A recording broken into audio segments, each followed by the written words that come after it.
आंदोलनात सोमनाथ सूर्यवंशी होता. सोमनाथ सूर्यवंशी या आंदोलनात होता. LLBचा विद्यार्थी होता.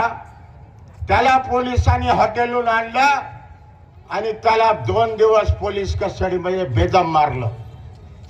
बेदम मारल्यानंतर काल आम्हाला पोलीस म्हणले की हार्ट अटॅकने मेला. आम्ही म्हणलं तुम्ही काय डॉक्टर आहे काय?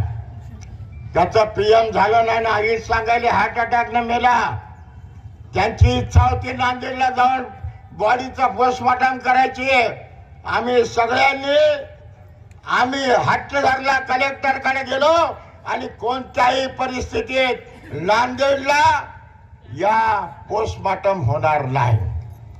कारण नांदेडला या मराठवाड्याचा DIG उमोप राहतो, अशोक चव्हाण राहतो आणि सगळं प्रकरण दाबण्याच्या मार्गावर होतं. बांधवांनो, आम्ही विनंती केली आणि फॉरेन्सिक लॅब औरंगाबादला आहे, त्यामुळे कोणत्याही परिस्थितीत पोस्टमॉर्टम हे औरंगाबादला झालं पाहिजे. आणि औरंगाबादला घाटी हॉस्पिटलमध्ये सकाळी पोस्टमॉर्टम झालं आणि त्या सूर्यवंशीच्या अंगावर सगळ्या जखमा त्या ठिकाणी दिसल्या आणि जखमेमध्ये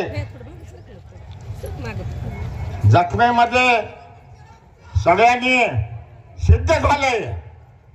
आता तरी त्या पोलिसावर गुन्हा दाखल होणार आहे की नाही? अरे त्याला जिवंत मारलं तुम्ही. 302 दाखल होणार आहे की नाही? हे प्रकरण आता परभणी पुरतं राहिलं नाही, संपूर्ण महाराष्ट्र बंद केलेलं आहे. चंद्रशेखर आझाद भीम आर्मीचे नेते आज दिल्लीत आंदोलन करत आहेत. वर्षाताई गायकवाडनं दिल्लीत आंदोलन केला. नितीन राऊतनं स्थगन प्रस्ताव मांडला, उद्या चर्चेला येणार आहे. सगळ्या महाराष्ट्रातल्या कानाकोपऱ्यात आंबेडकरी जनतेचं आणि संविधान प्रेमी जनतेचं आंदोलन सुरू झालेलं आहे. 75 वर्ष झाले संविधानाचा अमृत महोत्सव चालू आहे.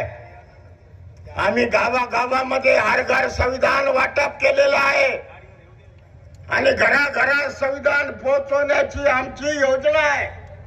आणि या संविधानाच्या अमृत महोत्सवामध्ये बाबासाहेबांच्या पुतळ्यासमोरील संविधानाच्या शिल्पाची विटंबना केली जाते. आणि मीटिंग मध्ये ठरल्याप्रमाणे शांततेचं आवाहन आम्ही केलं.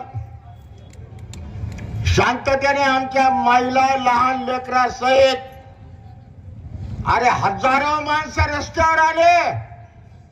परभणीतले लोक म्हणले 40 वर्षात असं आंदोलन पाहिलं नाही.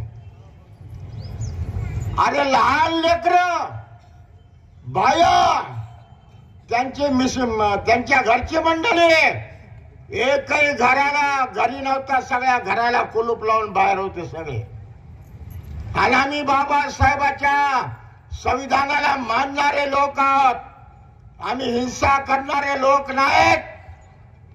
संविधानाने आम्हाला शपथ दिलेली आहे आणि संविधानिक मार्गाने आम्ही आंदोलन केलं.